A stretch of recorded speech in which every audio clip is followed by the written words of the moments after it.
देखिए, आज का जो हमारा क्वेश्चन है वो अब त्रिकोणमिति पे है। त्रिकोणमिति में क्या पढ़ रहा है कि यदि tan a बराबर 4/3 है तो सभी त्रिकोणमिति अनुपातों को ज्ञात कीजिए।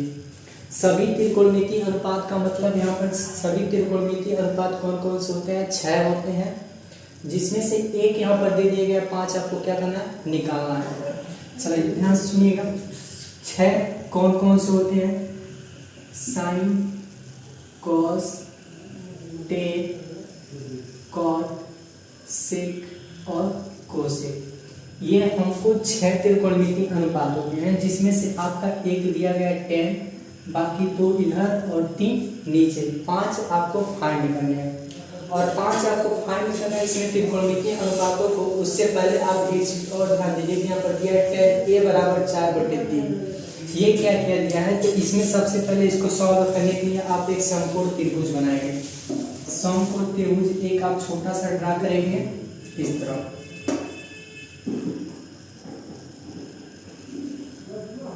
एक समकोण त्रिभुज हम बना लेंगे अच्छे से। पहले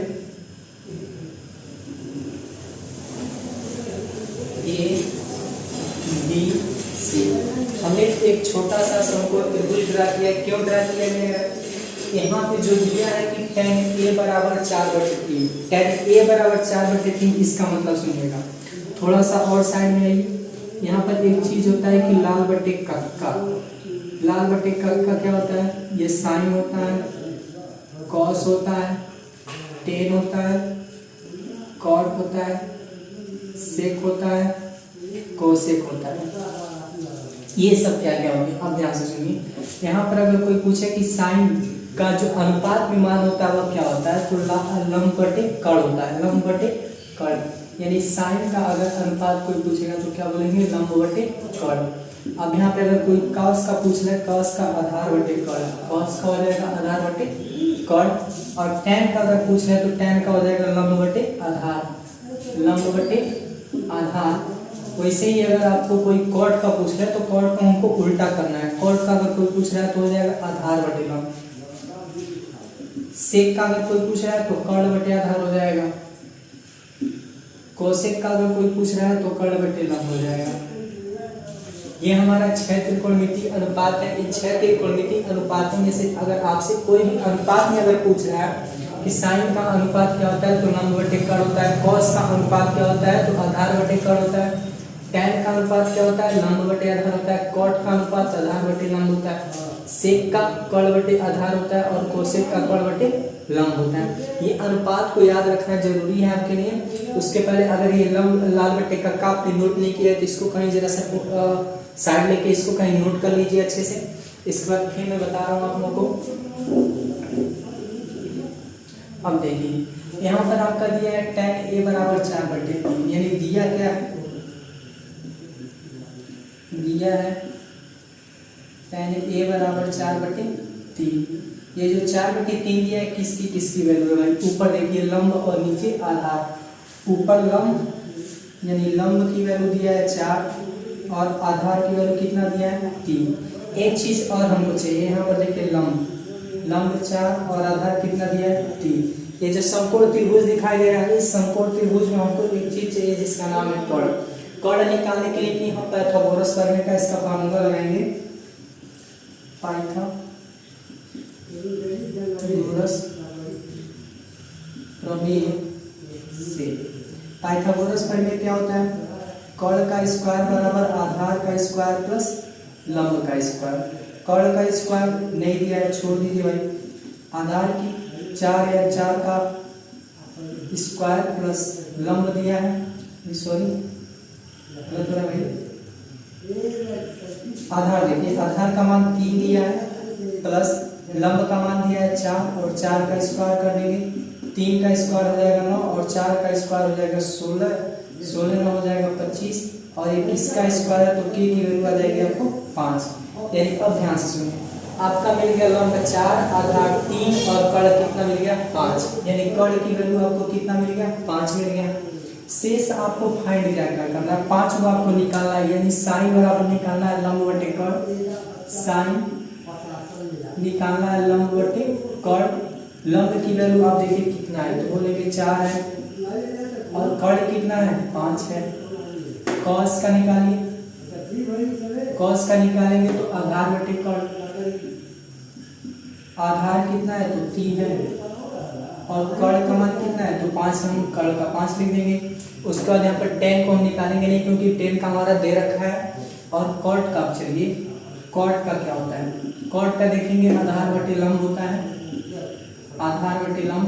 आधार की वैल्यू यहाँ पर 3 है और लंब की वैल्यू कितना है 4 है। अब यहाँ पे सेक पे आ जाइए, सेक की वैल्यू देखिए क्या है, कर्ण बटे आधार, कर्ण बटे आधार। कर्ण की वैल्यू देखिए कितना है 5 है और आधार की वैल्यू कितना है 3 है। फिर कोसेक की वैल्यू आप देखिए, कोसेक, कोसेक कर्ण बटे लंब है, कर्ण की वैल्यू देखिए कितना है 5 है और लंब की वैल्यू कितना है 4 है। यहाँ से जितनी सारी चीजें दी गई है इनको आपको कहीं लिख लेना है साइड में, जैसे यहाँ पर लंब 4, आधार 3, कर्ण यहाँ पर हमारा कितना है 5 आया। अगर आप चाहें तो इस काम को रफली ना करके एकदम फेयर करिएगा, इस काम को आप रफली करके कहीं साइड में रखकर उसको याद कर लीजिएगा, जिससे क्या हो कि हमको वैल्यू पुट करने में कहीं भी रखने में आसानी हो, कहीं दिक्कत ना हो। अब यहाँ से देखिए यहाँ से कहा था कि tan a की वैल्यू कितना है तो शेष सभी त्रिकोणमितीय अनुपातों को ज्ञात कीजिए। तो हमने क्या किया कि tan a की जो वैल्यू है उसको हमने देखा कि उसमें वैल्यू क्या क्या दिया है।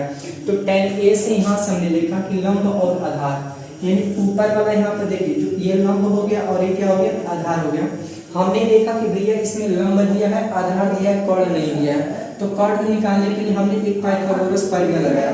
पाइथागोरस प्रमेय निकालकर हमने क्या लगाया, पाइथागोरस प्रमेय का सूत्र लगाया जिससे हमारा क्या निकल गया कर्ण। कर्ण कितना है 5।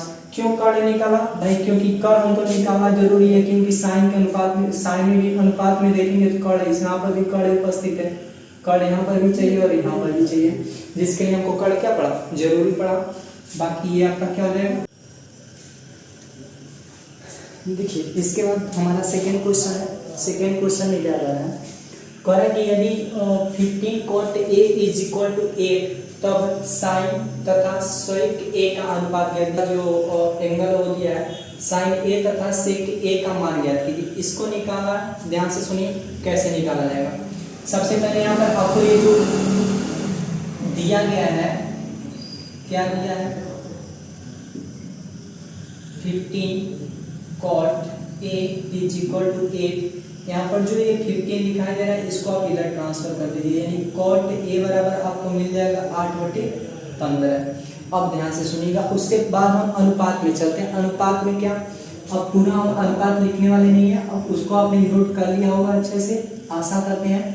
अब यहाँ पे देखिए लाल बटे कक्का जो दिया गया है, लाल बटे कक्का आपने क्या निकाला है cot दिया है, साइन कॉस टेन कॉट, यानी कॉट बराबर अगर देखेंगे तो क्या दिया गया है आधार बटे लंब, आधार बटे लंब दिया गया है। ये आपका ऊपर वाला आधार और नीचे वाला क्या हो जाएगा लंब। ऊपर आधार आपका दिया है 8 और नीचे आपका क्या दिया गया है लंब दिया गया भाई। लंब कितना दिया गया है, आधार आपका मिल गया 8 और लंब मिल गया 15। और आपको चाहिए कॉट, क्या चाहिए कॉट। और कर्ण निकालने के लिए क्या करेंगे, हम रफली उसका साइड में कहीं किनारे कर लेंगे, एक छोटा सा फिगर बनाएंगे राइट एंगल का, जिसमें से आप देखिए आधार की वैल्यू आपको 1 मिला है और लंब की वैल्यू आपको 15 मिला है, कर्ण की वैल्यू आपको क्या करना है फाइंड करना है। इसको आप उस पाइथागोरस प्रमेय का फार्मूला लगाइए, पाइथागोरस प्रमेय से क्या होता है पाइथागोरस प्रमेय भाई। देखिए कर्ण का स्क्वायर बराबर आधार का स्क्वायर प्लस लंब का स्क्वायर। कर्ण की वैल्यू नहीं मिला है, आधार की वैल्यू है हमारे पास, कितना है 8 का स्क्वायर प्लस 15 का स्क्वायर। 8 का स्क्वायर 64 और 15 का स्क्वायर कितना जाएगा 225। 5 4 9 6 2 8 और ये हो जाएगा 2, यानी 289। और 289 अगर पूछा जाए किसका वर्ग होता है तो 289 आप बोलेंगे सर 17 का वर्ग होता है। किसका वर्ग होता है 17 का। अब आप ध्यान से सुनिए, लंब आधार मिल गया, लंब मिल गया, कर्ण मिल गया, कर्ण की वैल्यू कितना मिल गया 17 मिल गया। आपसे पूछा क्या गया, एक साइन पूछा गया और सेक पूछा। देखिए एक साइन पूछा गया आपसे, साइन की वैल्यू आप लिखिए कि साइन ए बराबर क्या होता है लंब बटे कर्ण होता है, लंब बटे कर्ण लंब कितना है, लंब यहाँ से जरा देखिए कितना है तो 15 है। कर्ण कितना है तो कर्ण कितना है तो 17 है। उसके बाद किसका निकालना है, सेक ए की वैल्यू निकालनी है। सेक ए में देखिए sine cos tan cot sec, कर्ण बटे आधार, कर्ण बटे आधार। कर्ण की वैल्यू कितनी है तो कर्ण की वैल्यू 17 है और आधार की वैल्यू कितना है 8। ये आपका क्या हो जाएगा भाई, आंसर हो जाएगा। इसी तरह से अगर आपको हमारा वीडियो पसंद आया होगा तो चैनल को लाइक और चैनल को सब्सक्राइब और वीडियो को लाइक जरूर कर लीजिएगा, ताकि ऐसे ऐसे वीडियो आपको रोज प्रोवाइड हम कराते हैं। ठीक है।